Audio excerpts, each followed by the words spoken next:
Welcome to The Future Unleashed from Lincoln College, Oxford.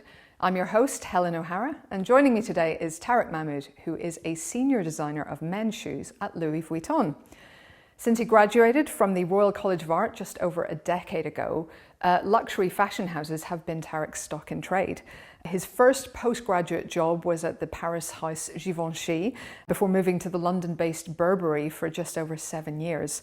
About a year ago, he took up his current position at Louis Vuitton, working under Pharrell.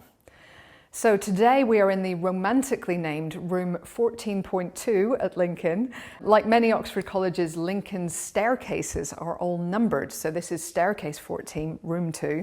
And the older colleges, like Lincoln, often have the staircases inside the college lined with rooms for students and visiting professors to live in. They have meeting rooms, offices for staff, and so on. So this is now a meeting room, but it was formerly part of the 15th century rector's lodgings. It was described in college accounts as the Gret room and was part of the rector's essentially private space in the college. It retains the very fine panelling and the floral carving around the fireplace that was put in place in the 1680s. It is almost certainly the work of Arthur Frogley, who was a noted Oxford joiner at the time and was also working on the chapel roof and the altar carvings around the same time that this room was put in place. So it's a fittingly luxurious setting for someone from a luxury fashion house, although I would hasten to add that Tariq speaks today in a personal capacity and not as a representative of Louis Vuitton. So welcome back, Tariq. How are you doing? Thanks, Helen. Very well. Lovely to be here. So nowadays, of course, you're based in Paris, designing men's shoes for one of the most famous clothing lines in the world. But fashion is not where you started. In fact, you and I started off in a room very much like this as tutorial partners. Isn't that right? That's right. Graduated here with a law degree, a jurisprudence degree, and went on to qualify as a solicitor in the City of London. But I have to say, pretty much within the first year of working as a solicitor, I was realising that wasn't where I saw myself in 20 years' time. Didn't know immediately what it was I was going to do, but it certainly opened up my mind to new possibilities. By chance, that was a time when the footwear industry was really becoming more visible, more prominent, and I came across an article about 6 young designers that were all at the London College of Fashion, all at the Cordwainers School, which specialises in footwear, and they were all designing women's shoes. And I thought, okay, wow, no one's talking about men's shoes, and I was really interested in fashion. I loved shopping, and I really struggled to find shoes that I found interesting or expressive. And I thought, well, maybe this is something someone could think about doing. Maybe this is something I could be good at doing. I'll try. So I started doing weekend courses at Central St Martin's and LCF. You could do courses in shoemaking, life drawing, just to pick up skills that I hadn't had through my academic background. Started to build up a portfolio in my spare time, and I applied to the LCF to do a diploma, and I thought, if they accept me, I'll take this as a sign and leave my job and go forward. If they don't accept me, at least I tried, and they accepted me. So I did a 1-year diploma in shoemaking at Cordwainers. From then I got a chance to do a kind of internship for a year at a small men's shoe company in Mayfair. And then after that I applied to the Royal College of Art and was lucky enough on the back of that course through an alumni to get the chance to apply for the job at Givenchy. Found myself on the Avenue Georges V, clutching my portfolio and thinking, okay, is this my new life? And I got that job. So moved to Paris, spent 3 years there. Really, like, how I imagined the fashion industry, that's exactly how it was. Like, very intense, but very beautiful, like a really fantastic experience. And then from that, came back to London to work for Burberry for 7 years. And then, yeah, last year was lucky enough to get my new job at Vuitton. So I've recently moved back to Paris for that. It's quite a transition, and I remember you talking about you'd basically, reverted to your earlier enthusiasm and become like a A+ student again, because you're sickening that way. But have you found that the skills you learned as a lawyer have kind of been transferable? Have they come in useful in your new job? Definitely, because I mean, first of all, the kind of rigour that we got from from college and from studying law, I think can help you in all aspects of life. But fashion is very hardworking, it's very fast paced, and sort of the ability to work well under that pressure has really served me well. I also think research is extremely important to the design job, and so being able to find ideas and input and references and how you process those references has also been a skill that's been very useful for me. And I also just think it's really important as a designer to just be able to be yourself, and you bring your personality to the job. So just the fact that I come from a slightly different background gives me a particular perspective, I think, at work that other people maybe don't have. So that's been very useful. Tell me about your work and shoes, because you talked about the fact that 20 years ago or 10 years ago even, men's shoes were not getting a lot of attention. It was sort of the standard black brogue for men going to offices and some trainers for the weekend, and kind of that was it. Is that changing? Has the range expanded? There's been an enormous change since I started, and you mentioned trainers, but that's been the key shift in those last 20 years has just been the explosion of the trainer market and the cachet that's become involved with sneaker mania. That's linked into almost like a golden age of menswear, actually. There are a huge range of menswear brands, going from a revival of kind of classic menswear brands to the streetwear brands to also the more kind of expressive and experimental fashion brands for men. I think there's been a real change in what is considered acceptable for men to wear, and a real change in men's willingness to experiment and to express themselves as well through fashion. So it's been a really, really interesting time to be involved in menswear, for sure. It feels also like we've seen a lot more collections that are kind of, maybe unisex is the wrong word, but we've seen men and women going down the runway in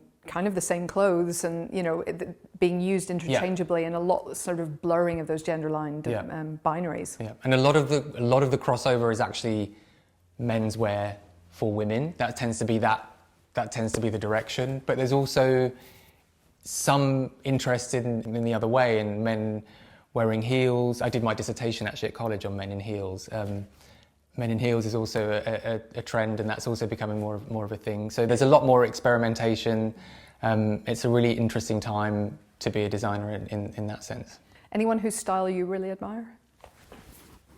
Timothée Chalamet. Are there any particular bits you're really proud of? Are there any particular collections you've done that you're really nailed that one? From the beginning, I've always been really interested in classically made men's leather shoes. And that was my training at college. I sort of learned how to make leather shoes by hand. I think there's a real beauty of form, and there's a real kind of quality of making that's involved in that industry. It's something that maybe took less prominence through the rise of the trainer industry, and also even more so since COVID. People have just been more and more looking for comfort wear, and sandals, slippers, things that you can wear out on the street. So the formal market for a while sort of took a step back, but there's been a bit of a revival in the last few years of people wanting to dress up again and wanting to kind of to look smart, and that's been a welcome boost to the luxury leather footwear market, particularly for loafers and things like that.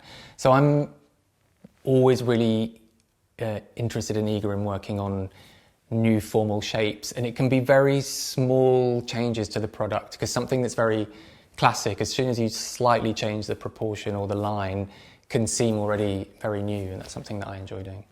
So we're here to talk today about obviously the future of fashion, not the styles so much, but like issues fundamental to the industry as a whole. And these days, I guess it doesn't really get bigger than sustainability, which I know is something that is a real issue for fashion, because we think about it, we think it's all about consumerism, it's all about what's new this season, what's fresh, what's different. So that's a difficult circle, I guess, to square for the industry. Absolutely. I mean, it's definitely something more and more that's on mine and my colleagues' minds. We talk about it a lot. It's a business, but fashion is also a very personal thing. It's really about self-expression, about being able to project who you are, about how you feel about yourself. And that's a very potent mix, this sort of blend of business that wants to or needs to sell more and more, and consumers that are reacting in this very emotional way to what we're making. So it's definitely a really big topic. It's definitely something that I think we're all trying to come to terms with and be better at. I would say since I started working, there's been a noticeable kind of generational shift. When I was training, sustainability wasn't really such a big topic on courses, but I've seen through my younger colleagues that's part of the study of fashion now, is involve you in every project, showing how you make that item or piece sustainable, how the materials you're using are sustainable. And so it's becoming part of the psyche of fashion designers, and I think that's only going to improve the way that we're responding to that issue going forward. So what are the kind of options being explored then to kind of deal with this and improve it? I mean, there are a lot of different, I think, positive trends that are happening. So I use the word trend, but so one thing that fashion in the past has often been seen as being driven by trends and having something new every season. But there's a lot of talk now about people actually dressing as tribes, which is kind of linked to really seeing fashion as more of an expression of who you are. And so you kind of dress as more in like a punk way or in a more traditional kind of college preppy way. And that becomes not so much a uniform, but just as that's how you are comfortable to dress in. And so that kind of change is seeing fashion as less of a constant cycle, but more as something as you find your look and you can go with it. And in that sense, sort of encouraging less of a wheel of consumption, if you like. So I think that's been an important shift. Another really big shift is just the trend towards seeing vintage as a genuine and valid part of fashion, that you could wear a whole vintage outfit and not necessarily just designer vintage. You can also find well-made pieces from the 90s and early 2000s when clothes were actually just in general better made. And I think there's been a real proliferation of vintage stores. I mean, in Paris in particular, on my walk to work, I pass more vintage stores than new clothing brands. And I think that's again, a generational change, that for younger people it's actually cool to mix vintage into your outfits, and that's a positive trend, and I think that will continue. So how is the industry itself changing its approach? Because, you know, you've seen change in your decade plus. Is that kind of filtering through to what's actually coming out? It's not just the mindset, but also the product. Absolutely. I mean, I think the fashion is, as we said, it's part of a business. And the feedback loop that is working very well is that where being more sustainable also saves you money in the process. This is something that companies are very interested in. And so there are lots of different initiatives that are being explored to cut costs and that are also therefore beneficial to the environment. For example, I've been to a denim supplier recently and found out that, you know, for stonewashed jeans, they will no longer use actual stones. They use 3D printed stones that have a kind of rough texture, and the advantage of those is that they wear out far less quickly. They can be recycled once they've worn smooth, and they just get put back into the process. Similarly, the same factory used to use gallons and gallons of water to wash all those jeans, and now they have a process that uses steam and ozone, which I can't remember the exact numbers, but it uses something like up to 1/600th of the amount of water that they had used previously. And that kind of thing can be used as well as a genuine marketing tool. So Levi's have waterless jeans now as a label, and that saves money, but it's also helping the environment. So that kind of thing, I think it's going to continue. So that you know, that's a kind of a virtuous circle, I guess. You know, the thinking about sustainability is also saving money, which is great. But something that I've heard a lot about over the years is that you want designers also to feel like they have endless possibilities. You want them to feel free to come up with crazy, wild ideas, this kind of stuff we see on the runways. So can they do that while also feeling like they have to be responsible? Is that a difficult thing to manage? I think that is a difficult thing to manage. I think having creative freedom is still really important at every stage of the design process. But as we touched on, I think designers are becoming more and more aware of the impacts of what we're doing. And so there is a willingness to try and be as efficient as possible, and technology is really helping with that. So we definitely make and launch a lot of things and have a lot of different ideas that we test out, but they can be tested now in ways that don't necessarily involve making a full product. There's a lot of photorealistic rendering. We can use 3D printing techniques to quickly kind of mock up styles that we're thinking about, and that helps kind of improve the editing process. That's something that designers are genuinely encouraging and want to be more comfortable with. And actually that change is also coming from younger designers as well, who will voice the fact that they're not comfortable with the ways we're working. We used to print out thousands of pages of research images to show in meetings and have creative directors look at, and now we do that generally on iPads or on computer screens first, and then only print things that are absolutely essential to print out. So there is an awareness through all stages of the process, for sure. How does the 3D printing work with sort of models? Are we talking sort of those more kind of conceptual shapes of clothing, or is that more like a shoe thing, I guess? It could be for hardware, could be for shoes, could be for... There are limits to the size of the piece that you can print, and Burberry, for example, had 3D printers in-house, so we could get things like made pretty quickly for meetings, or there are lots of now outside suppliers that can turn things around very quickly. So yeah, it's very, it can be headwear, eyewear. So one of the things about the luxury end of the market in particular has been that one of the ways that they signal how luxury they are is by having loads of packaging. You know, you get the tissue paper and the bags and the other bag and that box and everything else. That's obviously a huge amount of material as well. Is that also, are you also kind of thinking through that aspect? Yeah, absolutely, because I think, Helen, the perception of what luxury is also changing in response to the discussion that's being had about sustainability. And so I think things that are unnecessary and not necessarily considered to be luxurious anymore, houses can approach that as, again, from the cost-saving perspective, that you don't need to invest as much in the packaging as before. So we'll look at, instead of having a dust bag for each shoe, you have one dust bag for the pair, which cuts your use in half. Using less tissue paper, not supplying an extra pair of laces in the box, those kind of things. But I think that's going in step with customer expectations, as I said, that the idea of what luxury is kind of changing in response to this. So you mentioned like how technology is being used to improve these kind of issues, and you've talked about 3D printing. Are there other ways that can kind of that's helping things and that's moving things forward? For example, in footwear, there's a growing interest in 3D printing for the final products themselves, and there are a lot of companies that are working on, like, they can get extremely impressive definition on footwear, because the way that the printing process works is that you print in layers, and that can kind of create a sort of stratified look. That's being refined down and down, so you can get extremely smooth surfaces on products. And the advantage of 3D printing the item is that it's all made in one piece and from one material, which eventually will be fully recyclable, and so you can have a kind of circular production process in 3D printing, and also could cut down things like transport costs and fuel consumption, because you can imagine a future where you go to a shoe shop, you get your foot scanned, they have a 3D printer there, and your shoes are printed while you wait. So yeah, that's something I can definitely see happening in the future. That'd be pretty amazing, wow. So we don't seem to be able to get through any of these recent discussions without talking about AI.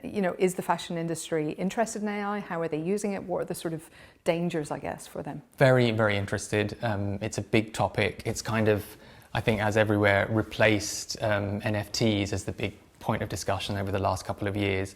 And it is a very powerful creative tool. I think it's still definitely a tool. The future really depends on how we decide to use it. It can definitely be used to improve creativity.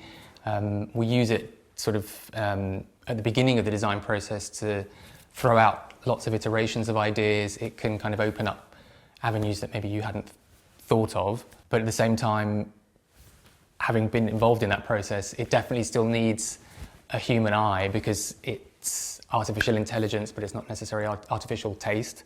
But it could also be used In another way, in the way of cutting out the design element completely, it sort of can allow marketing or merchandising teams to maybe just generate their ideal product very quickly. So could go in one of two ways. So I guess that for there you're talking not so much about like couture shows, but you're talking about like a t-shirt with a brand name on it. Exactly. Yeah, the kind of products that are maybe becoming more generic and sort of seen as every sort of brand's sort of bread and butter, and less kind of creative proposals. Yeah. And I guess you have to be careful with AI about the inputs that's going in, because of course one of the things we hear a lot about from AI is essentially that in some cases it can be a plagiarism machine, and you don't want to risk that, I'm guessing. Yes. So you have to be quite careful with what the AI is working from. Yeah, I mean, I know houses are working on kind of proprietary tools that they're rolling out for designers to use, so you have a kind of more controlled subset of inputs. But I think that's still going to be a developing area, because you can kind of quite innocently use AI as a tool, but it's obviously sourcing millions of different images that you may not have even seen yourself and produce something that looks good to you and looks new to you, but may be infringing on someone else's rights. So I think that's going to be a developing area that people are going to be watching quite specifically. So just to go back to the opening thoughts, I mean, you know, the fashion and consumerism relationship, is there a conflict between this drive to have more and more money and creativity? Are those sort of in conflict a little bit now? I think so. I think the luxury industry in particular is coming to an inflection point. It's expanded enormously, particularly in the years post-COVID. Now sales are sort of slightly slowing down, and that's raising big questions about what the response is to that, because obviously as a business the demand is to keep sales, to grow more and more, to sell more and more, and the obvious answer to that is just to make more things, to have more ideas, to bring them out more quickly. But that, at the same time, is already raising issues about whether creativity is being stifled in that process, because the risks involved in the decisions being taken are that much bigger. It means younger talents keep having less opportunities to have their voices heard. And there's definitely a sense that at the top houses, there's just a game of musical chairs being played with the big names moving from one place to the next. And that, I think, is just leaving less time and space for creativity, because it does need time, I think, and the search for more money and more sales is in a bit of a conflict with that. I guess you need to go off between collections and live a bit to come back kind of refueled. Exactly, that's how you nourish your mind with ideas. And what would be a shame, for example, would be if AI in how it's used comes to be seen as a replacement for that you can just get ideas quickly from that tool instead of living them. I think that will be a future will be less interesting to be in as a designer. And we still want fashion to be kind of weird sometimes, I feel like.